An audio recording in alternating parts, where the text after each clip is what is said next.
Welcome to Fierce Fit Feminine and Other F Words, a place for women in business to learn more about health, beauty, body language, and communication. I'm Christine Brunelli, chiropractor and former beauty salon owner turned certified image consultant, helping you glow from the inside out. That's exactly what I want to talk about today, but I want to talk about it from the framework of fitness. You know, a lot of times we think, especially if we're in the over 40 club, if I could just get to the size I was before kids, or get to the size I was before the pandemic. But size isn't really what dictates your body confidence and what dictates your health. I want to talk about your fitness. And if you feel like you're ready to wear clothes that you used to zip and button instead of stretch into, like putting on some leggings, then this episode is for you because I'm going to help you lay out a plan, get focused on your fitness. Are you ready? Let's dive in. I find that there are three categories of women, maybe three categories of people in general, but this is for women, so we're talking just the girls here. There's the category of the gal who has never worked out in her life. She's never done anything like that. That's just not been her jam. Never did anything physical. And then there's the one who was always physical, always into sports when she was younger, in the gym, and active when she's older. Now she might be playing pickleball. Who knows? She's doing something active. And then there's the girl who used to be active, started out active, and then as age and life progressed, she got less active, but she really wants to be active again. Which category do you fall in? If you're in the category of the last one, this is going to be easier for you than if you're in the category of I've never done anything, but it is time. So I just wanted you to kind of self-assess and decide where you are before we get started, because you do kind of need to know. If your body had an idea of what it felt like to work out and push yourself, then you know deep down that once you get going, it's going to feel so good that you're going to keep going. But if you've never done it, you don't know. You don't know how good it feels to feel that good if you've never done it. And so let me just tell you, as far as fitness goes, fitness isn't a size. Fitness isn't a number. Fitness is measured by your strength. It's measured by your lung capacity, your heart health. It is a whole conglomerate of different measurables. But when we are really focused on being fit, it's usually reflected in a smaller waistline. Does that make sense? So if you're exercising in some form, at least 3 days a week, let's say, you're going to be in better shape than if you weren't exercising 3 days a week. And that is even if you go from 0 to maybe 45 minutes a week total. If you're doing absolutely nothing and you've never worked out in your life, and you start working out, maybe let's just try 15 minutes a day, 3 days a week. That is better than nothing. And it does make a difference. It really does. Imagine doing push-ups for 15 minutes straight. You're going to fatigue the chest and the triceps so much. If you do that 3 days a week, you are going to be so much stronger. You're going to be more toned. So that is what I want you to first understand is where you are, who you are, what kind of fitness person are you, historically, because we're going to take you to a place where you are fit, healthy, and at a size that makes you feel confident in your body. That comes as the bonus. That's usually not the goal, right? We don't approach fitness as, I want to be a size 2. That's weight loss. It's a completely different thing. It does happen when you're in fitness, but I want you to think of it in terms of overall health, not just a size. And a lot of times people think, well, I can just do this in the kitchen. The healthy people, that don't exercise, they just eat right. Well, let me tell you something. They can get by with that until they can't. Let me say that one more time. You can get by without ever exercising, pushing your muscles to be stronger, pushing your lungs to be able to handle going up and down stairs. You can get by without doing that until you can't. So let's say you turn into grandma and you have a baby upstairs sleeping and, you need to run upstairs because baby is crying and you are winded just getting up the flight of stairs, or you're winded getting up a flight of stairs to go anywhere, or you're not strong enough to carry the gallon jugs of milk or water from the grocery store anymore. See what I mean? You can be a certain size because of how you eat, but that doesn't mean you're fit and it doesn't mean you're healthy. You can get away with it just doing the thing in the kitchen until you can't. When you start to notice that you lose strength, and after 30 years old, you lose quite a bit of muscle mass by the year, a lot of muscle mass after 30 years old. So that's why I want to talk to the over 40 club especially. And I am not one that loves to lift weights at the gym until after I'm done the workout. I have to get myself motivated. I would much rather do cardio all day long. And there are two camps of people that have worked out before. You're either pro cardio or you're pro weight room. You're pro lifting. I know the blend of both is ideal, but if I had my choice to only do one, it would just be cardio. It's more fun for me. Weightlifting feels good after it's done. The thing about cardio is it doesn't build muscle. So we're going to talk about how do we get more fit knowing all of this stuff. Well, this year, my girl, this is what you're going to do. You've heard of SMART goals before, right? If you haven't, get a piece of paper, write this down, or jot out the notes app on your phone, SMART. SMART goals stands for S, specific, M, measurable, A, attainable, R, relevant, T, time-bound. Don't worry, I'm going to go over that again. This method can be used for any goal, but for fitness, I'm going to break it down so that it's attainable for you, so that you stick to it, because I want you to be more fierce and fit, fabulous and feminine. So let's get specific first. What is the fitness goal that you want? Be specific. That is the first letter of the SMART goal. Be specific. Being more healthy is not specific. How healthy? Let's go. Let's say I want to have a 2-inch smaller waist by April 1st so that I am out of the obese body fat category. That is specific. And the reason we want specificity, I said that without stumbling, specificity. The reason we want that is if we just say I want a 2-inch smaller waist and we don't have something to anchor it, like a good reason, it's really easy to quit and give up. There's got to be some emotional, deep, healthy reason that you want it. So if you want to be down one size by May 1st, why? And don't let it be because I want to look good. Yes, that's a reason for a lot of us, but really, why? What's the real reason? If there's a health reason connected to it, you will have a better chance of sticking to it. Okay, that's the S of the SMART goal. M means measurable. It has to be something you can measure. You don't want it to be, I just want to feel better. That's impossible to measure, and you won't be able to track your progress unless you are really radical about journaling. If you're radical, and I mean you don't miss a day, you write down how you feel morning, noon, and night. This is how I felt when I woke up. This is how I felt after my workout. This is how I felt because I skipped my workout. That might be measurable, but you want to be able to measure your goal. You can measure size. You can measure the ability to go up and down steps without being winded. You can measure how far you can jog before you have to stop. Make the goal measurable. What do you think you want to do? Do you have it in mind? Okay, well, here's the next part of it. The A in the SMART goal is attainable. Let it be attainable. If we make some outrageous goal, and you know what? I see these all the time. What is the fastest way to lose 20 pounds in 4 weeks? What? It's almost like, why do you think that the body should do that for you? Because it didn't take 4 weeks to put the weight on, and you're putting your health in jeopardy to get the weight off. Liposuction, maybe? That might be a way. But, people actually go in and ask Google these questions. It just cracks me up, but it's because we're so impatient and we want it done like yesterday. Those are not attainable goals. You come out on fire, gung-ho, and then what happens? You get burned out. Let it be attainable. Make it in steps.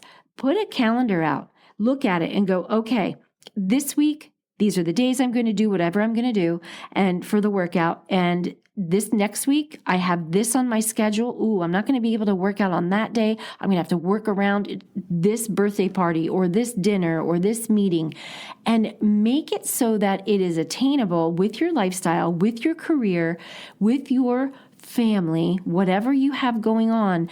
Make this goal attainable. And you might want to start smaller than bigger. Like, it doesn't have to be a big audacious goal if you want success. Do a mini goal and get it, and then you're going to feel inspired to go for the next one. That's A. All right, make this goal relevant. That is the R of SMART, relevant. What does that mean? That means if you say, I want stronger legs so that if I sit on the floor with my grandchild or my kids, I can get up without a lot of assistance. So I'm going to start doing push-ups. Okay, that's not going to be relevant. You see the disconnect? Push-ups aren't going to help leg strength. Or if you say, I want to be able to run a marathon, but I'm going to just start walking 15 minutes a day. Well, the walk might be how you warm up before you start running, but that's not going to help you run a marathon. So you want your goal to be connected with something. You want your goal and how you're going to reach your goal to be relevant and connected. And the last one is time-bound. And that is because if we don't have a deadline to reach this goal, we will quit. And this is why. Your brain is trying to protect you. Your brain senses change in schedule, change in diet, change in physical exertion as I need to conserve energy, not spend energy. And if you don't have a time on the end of this goal to reach it by, you're not going to be able to override your brain saying, oh, it's so warm in bed. I don't want to get out and work out this morning. I just don't. I'm going to conserve energy and stay here because I don't have a time to do this. I'll just get there when I get there. But if you give yourself 4 weeks to be able to hold a plank for 1 minute, you're probably going to get out of bed and do it. By the way, if you want a tighter midriff, a flatter tummy, all of that, you can do planks. I know people hate them. I don't love them. But you know what I love? I don't break a sweat.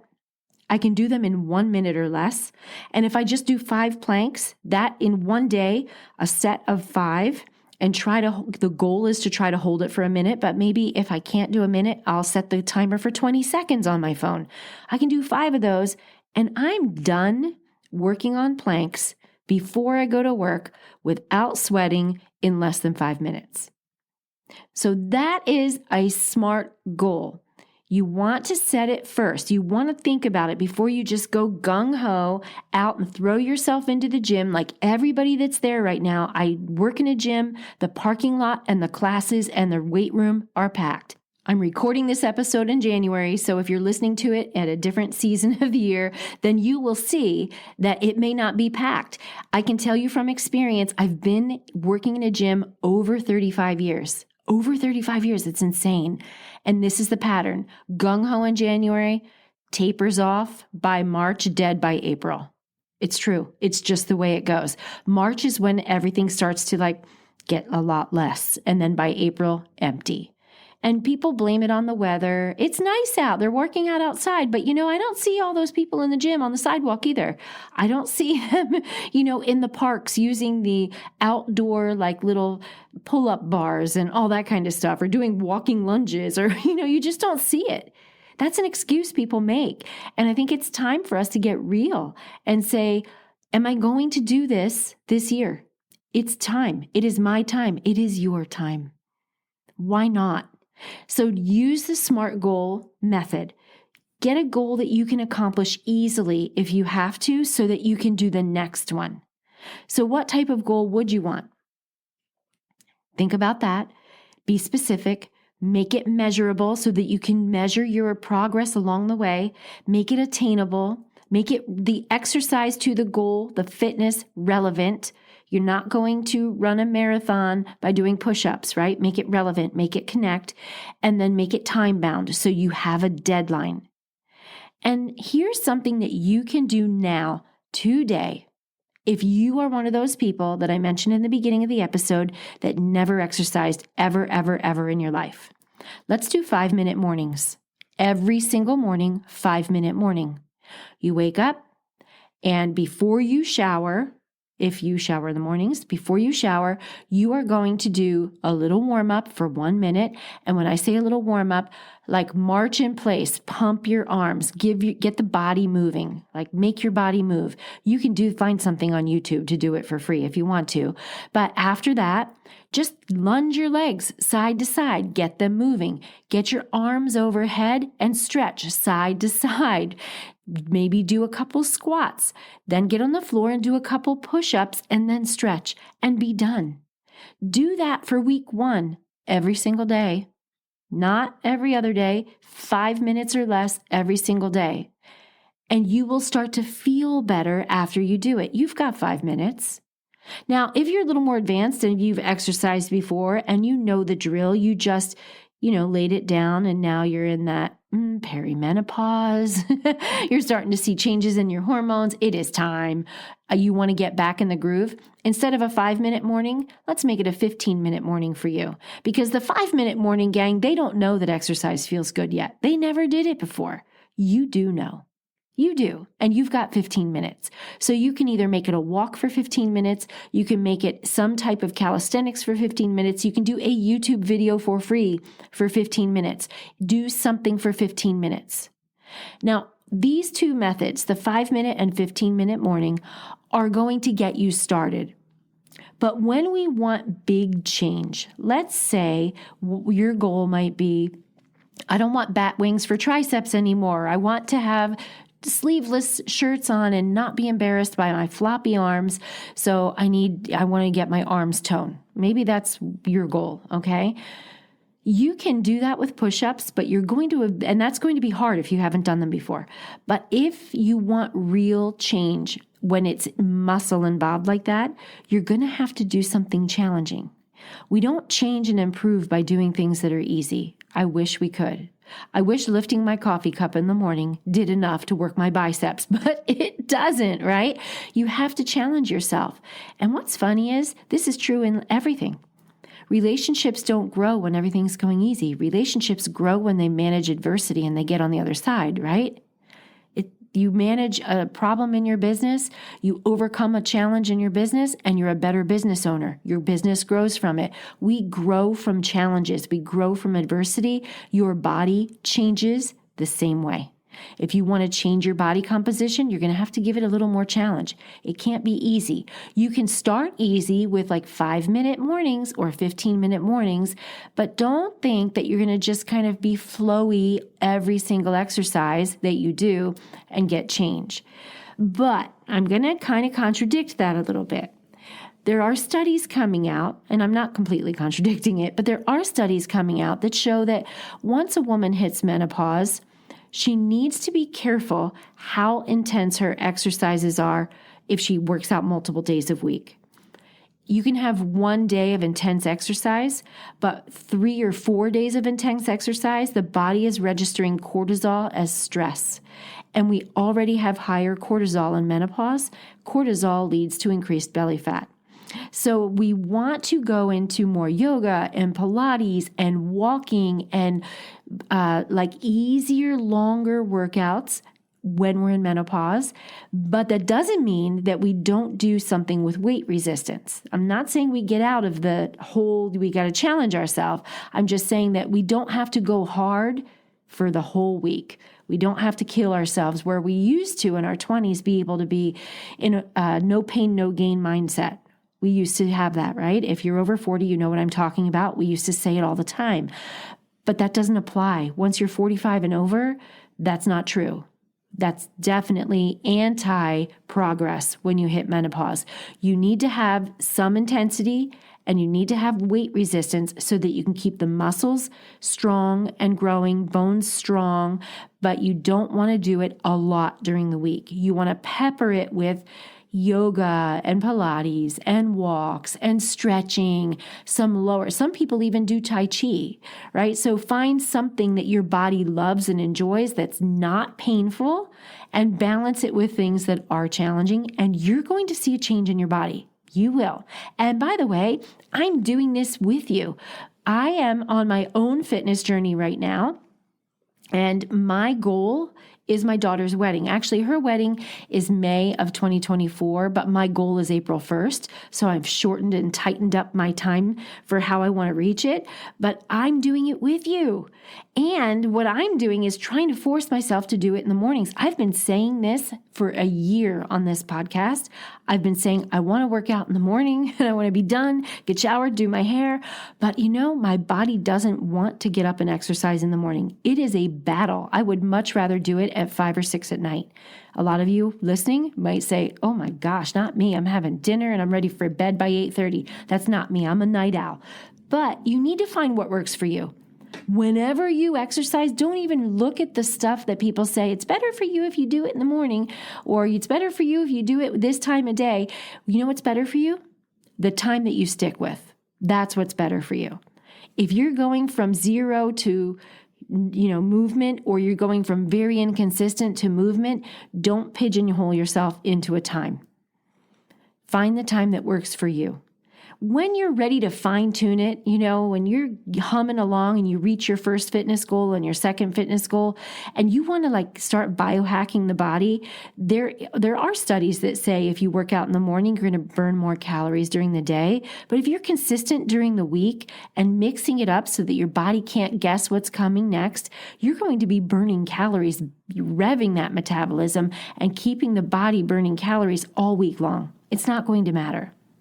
So that is it for today. I hope that you are ready and focused because you deserve to feel good in your body. And when you feel more fit, you will be able to button those jeans that you haven't since the pandemic, and you will probably lose some weight, but the goal isn't weight loss. The goal is health, longevity, heart health, muscle health, all of that, bone health. That's the goal. The bonus is you might be a little smaller if that's what you want. Okay, that's it for today. Until next time, have a fierce, fit, feminine, and fabulous day. One more thing I almost forgot. I have a free guide for you called Flaunt Your Fabulous. You might not feel fabulous, but by the time you grab this free guide that I have in the show notes, you will feel fabulous when you show up on camera, on stage, or online as a woman in business, a female entrepreneur, or a licensed professional. It's waiting for you in the show notes. Just tap the link and grab it now.